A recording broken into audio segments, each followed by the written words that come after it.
your surname isn't just a name, it's a story. And for Sicilians, that story is a wild ride through ancient empires, forgotten languages, and a resilience that echoes through generations. What if your last name wasn't just Italian, but a hidden clue pointing to a Greek sailor, an Arab merchant, or a Norman knight? We're about to peel back the layers of history hidden in plain sight and find out what your Sicilian surname actually means. Sicily isn't just an island. It's the heart of the Mediterranean. For thousands of years, it was the ultimate prize. Greeks, Romans, Vandals, Byzantines, Arabs, and Spaniards, they all came, they all conquered, and they all left a piece of themselves behind. That history isn't just in the buildings or the food, it's in the very names that people carry today. Most Sicilian family names only became permanent around the 15th century, mostly for things like taxes and keeping records. But the words they chose for those names are a linguistic roadmap, a trail of breadcrumbs leading back to who was in charge and whose culture was shaping the island. So if you've ever wondered why your Sicilian name sounds a little different, or if you feel a connection to a history you can't quite place, you're in the right spot.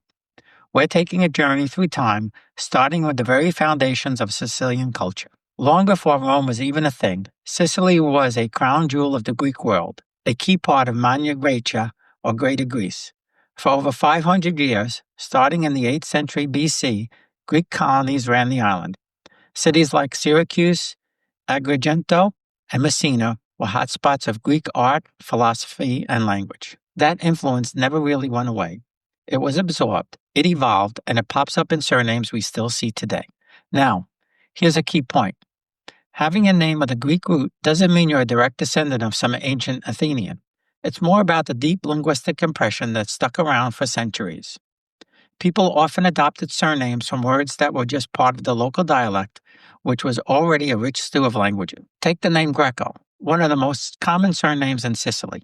It literally means Greek, or someone who just traded with Greeks, or maybe even an actor who played the Greek in a local play. The name Presti comes from the Greek word presbyteros, meaning priest. Surnames like Nicotra and Anastasi also have clear Greek origins. And if your name is Chrysanthi or Grisanti, it probably comes from the Greek chrysanthus, meaning golden flower.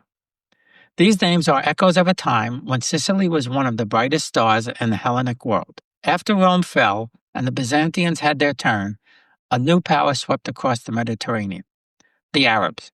From the 9th to the 11th century, Sicily was an Islamic emirate, and this period totally transformed the island. The Arabs brought new crops like lemons, oranges, and pistachios. They built incredible irrigation systems, magnificent mosques, and bustling markets. And their language, Arabic, left a huge and lasting mark on the Sicilian dialect, and you guessed it, its surnames. A lot of Sicilian names come from this legacy. A name like Faraci comes from the Arabic word farab, which means joy or relief. The surname Morabito may come from the Arabic term for hermit or street preacher. And here's a fascinating one: Macaluso. A popular theory suggests it comes from the Arabic malas, meaning freed slave. Even places that became surnames tell this story. The town of Buscemi, which you also see as a surname, comes from the Arabic Kal at Abi Sama, meaning the castle of Abu Sama. A surname like Muley, common in western Sicily, probably comes from the Arabic word muley, meaning lord or master.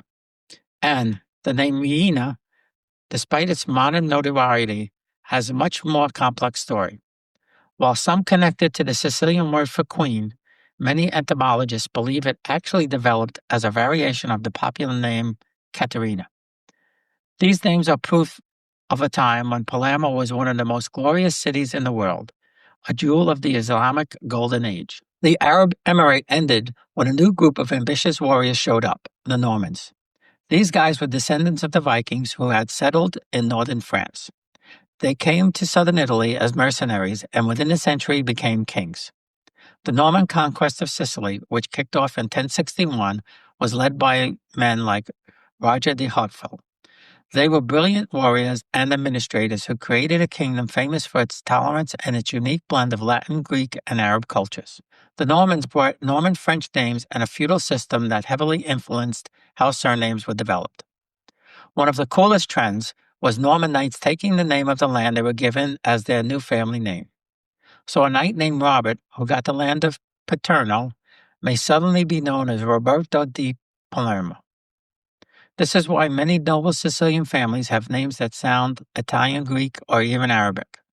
They're named for the lands they ruled, not from where they were in France. But plenty of names do show a direct Norman French link, like the names Geoffrey or Godfrey, Anselmi for Anselm, and Tancredi for Tancred were brought right over.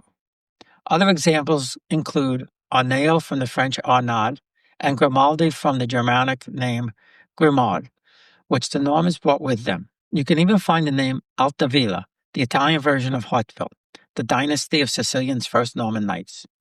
These names are a direct line to the tall, fair-haired knights who made Sicily into a powerful and multicultural kingdom. Okay, we've hit the Greeks, the Arabs, and the Normans, but we are far from done. Is your surname on this list? Do you have an original story for your name? Tell us in the comments. We read every single one, and your name might just make it into a future video. For centuries after the Normans, Sicily was passed around a bunch of foreign kings, most notably from Spain. From the late 13th century all the way to the 18th century, Spanish and Catalan influence was massive. This super long period of rule explains the surnames like Alvarez, Gonzalez, Ramirez, and Catalano, which just means someone from Catalonia. Even a name like Ingracia is thought to be a spin on the Spanish name Garcia. But there's another less famous migration that added a totally unique thread to the Sicilian story. The Arbace. The Arbace are descendants of Albanian refugees who bolted from the Ottoman conquest of the Balkans in the 15th and 16th centuries. They were given land in southern Italy and Sicily, often in return for military service. They started their own communities where they kept their language, culture, and Byzantine Christian faith alive. In Sicily, towns like Piana degli Albanesi are centers of Albace culture. Surnames like Shiro, Matragna, and Cuciglia are strongly tied to these communities and tell a story of finding refuge and building a new home, all while fiercely holding on to an ancient identity. Beyond the big sweeping conquests, a ton of Sicilian surnames tell a much more personal story about what an ancestor's life was like. You can basically break them down into a few main types. First, job titles. These are everywhere and tell what your ancestor did. If your name is Ferraro, Fabri, or Maniscalco, your ancestor was a blacksmith. Pescatore means fisherman, and Vaccaro means cowherder. Spadaro, or Spataro, was a sword maker, and Pappalardo, well, it humorously means lard eater, which was probably a nickname for some greedy person or maybe just a very successful butcher. Second names from places. These are called toponymic names. The obvious ones are Messina, Palermo, and Catania. But here's the fun twist. An ancestor named Messina probably wasn't in Messina when he got that name. He was likely from there, but living somewhere else. It was how they identified the new guy in town. Surnames like Provenzano from Provence, France, and Genovese from Genoa tell a story of moving to or around the island. Finally, you've got names from nicknames. Russo and Rosso, two of the most common surnames, mean red, likely for an ancestor with red hair or ruddy complexion. While that's the main story, some historians argue that it could come from Rus, a term linked to Vikings or Russians who settled in the south. Then you have Grasso for fat, Mancuso for left-handed, and Basso for short, often using Di or De. Di Giovanni means son of John, and Di Moro means son of Moro. These names give us an incredibly personal snapshot of a single person from centuries ago.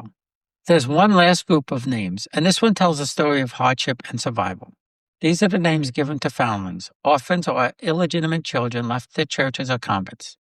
For centuries, these children were given the names that marked them. The name Esposito, meaning exposed, is famously common in Naples, but the practice was widespread. In Sicily and across Italy, you would see names like Trovato, meaning found, or Dignoti, of the unknown. Other names included Dio Diodato, meaning of God or God-given, a sign that they were now children of the church. This practice was officially ended in 1865. While these names once carried a heavy stigma, today they represent incredible strength. Carrying a name like Esposito or Travato is a powerful reminder of an ancestor who, despite the toughest start imaginable, survived and created a family line that's still here today. From the Greek for golden flower to the Arabic for freed slave, from a Norman knight's brand new estate to the simple fact of having red hair, from a Spanish ruler to an Albanian refugee, the story of Sicily is written in its names. Your surname is more than a label.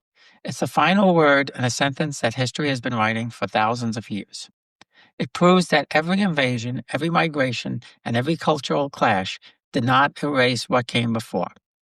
It just added a new, vibrant layer.